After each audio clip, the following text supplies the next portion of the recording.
ยไปมาหรือยังหน้าผาสุดชิคสีแดงอมน้ำตาลริมทะเลอำเภอบางสะพานน้อยประจวบคีรีขันธ์ที่นี่ผาฝั่งแดงหรือหาดฝั่งแดงหนิงพาเดินเล่นชมผาสูงราว20เมตรที่ทอดยาวเรียบตลอดแนวชายฝั่ง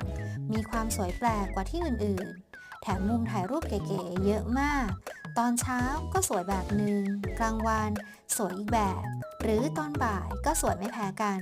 ใครมาบางสะพานน้อยแนะนำที่นี่เลยค่ะควรค่าแก่การมาแน่นอน